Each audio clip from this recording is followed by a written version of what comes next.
Hi everyone, welcome back to our channel மாமியார் வீட்டு சமையல். பூரி அப்படின்னாலே எல்லாத்துக்கும் ரொம்ப பிடிக்கும். அதுவும் சோலா பூரினா சொல்லவே வேணாம். சோலா பூரியும் அதுக்கு சைட் டிஷ்ஷாக சன்னா மசாலாவும் எப்படி செய்யலாம் அப்படின்றதான் பார்க்க போகிறோம். சன்னா மசாலா இட்லி தோசை இதுக்கும் சூப்பராக இருக்கும். வீடியோக்குள்ளே போகிறதுக்கு முன்னாடி நீங்கள் நம்ம சேனலை ஃபர்ஸ்ட் டைம் பார்க்குறீங்க அப்படின்னா சப்ஸ்கிரைப் பண்ணிவிட்டு பெல் ஐக்கானை கிளிக் பண்ணிக்கோங்க. இப்போ வாங்க வீடியோக்குள்ளே போகலாம். பூரி செய்ய ஃபஸ்ட்டு மாவு பிசைஞ்சு வச்சிடலாம். 1 கப் மைதா மாவு எடுத்தீங்க அப்படின்னா 1/2 கப் சோள மாவு எடுத்துக்கோங்க. நாங்கள் 2 கப் மைதா மாவு எடுத்துருக்கோம். ஸோ 1 கப் சோள மாவு எடுத்துகிட்டு இதுக்கேற்ற உப்பு ஆட் பண்ணி கொஞ்சம் கொஞ்சமாக தண்ணி ஆட் பண்ணி நல்லா பிசைஞ்சு வச்சுக்கோங்க. ஸ்டிஃபாக பிசையாமல் சாஃப்டாக இருக்க மாதிரி பார்த்துக்கோங்க. இந்த அளவுக்கு பிசைஞ்சு ஒரு 1 hour இது இருக்கட்டும். அதுக்குள்ளே இந்த பூரிக்கு கிரேவி ரெடி பண்ணிடலாம். அதுக்கு காலையிலேயே சன்னா 1 கப் ஊற வச்சுருக்கேன்.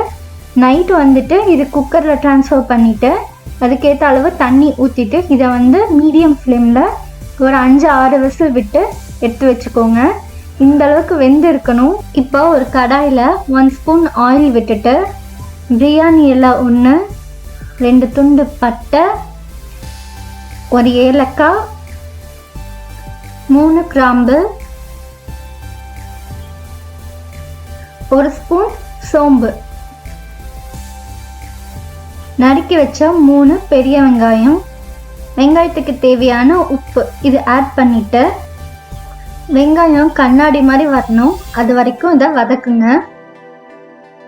1 ஸ்பூன் இஞ்சி பூண்டு பேஸ்ட் ஆட் பண்ணிவிட்டு இது பச்சை வாசம் போகிற வரைக்கும் இதை வதக்கிட்டு கருவேப்பிலை 1 கொத்து, மஞ்சத்தூள் 1/4 ஸ்பூன், 3 மீடியம் சைஸ் தக்காளி இதை ஆட் பண்ணி தக்காளி நல்லா மசிகிற வரைக்கும் இதை வதக்கணும்.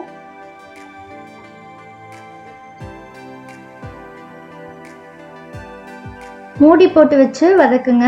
கொஞ்ச நேரம் ஒருக்கா இதை கிண்டி விட்டுட்டே இருங்க. தக்காளி நல்லா வதங்கிடுச்சு.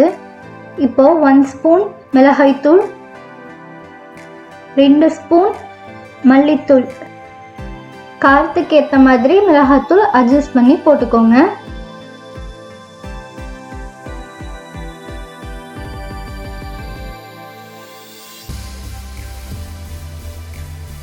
One spoon chana masala add பண்ணி இதை நல்லா வதக்கி விட்டுருங்க.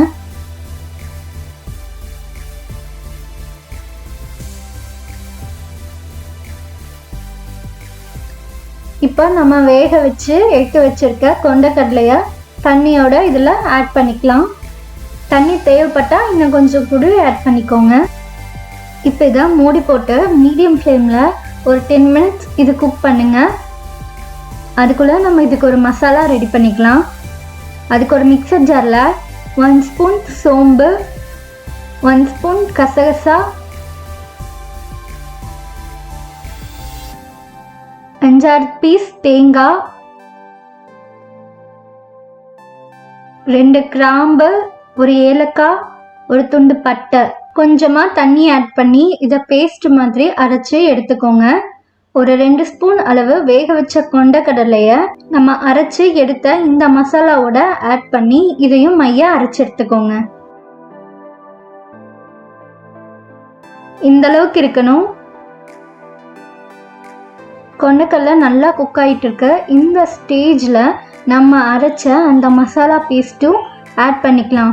கிரேவியோட கன்சிஸ்டன்சி பார்த்துட்டு நீங்கள் தண்ணி வேணால் ஆட் பண்ணிக்கோங்க. டேஸ்ட் பார்த்துட்டு உப்பு வேணால் ஆட் பண்ணிக்கோங்க. 5 minutes மீடியம் ஃப்ளேம்லேயே இது இருக்கட்டும். மசாலா பச்சையாக போட்டு அரைச்சிருக்கனால பச்சை வாசம் போகிற வரைக்கும் இருக்கட்டும்.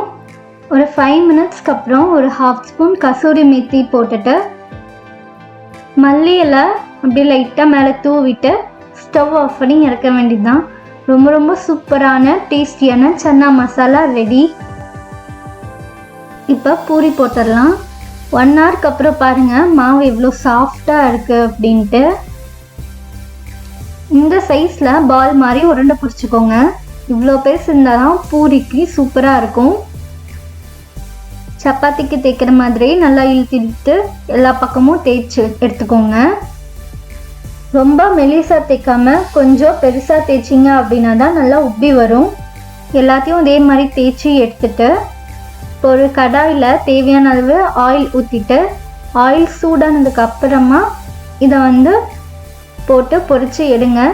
ஆயில் சூடாகிறதுக்கு முன்னாடியே போட்டிங்க அப்படின்னா நல்லா உப்பி வராது, எண்ணெயும் நிறைய குடிக்கும்.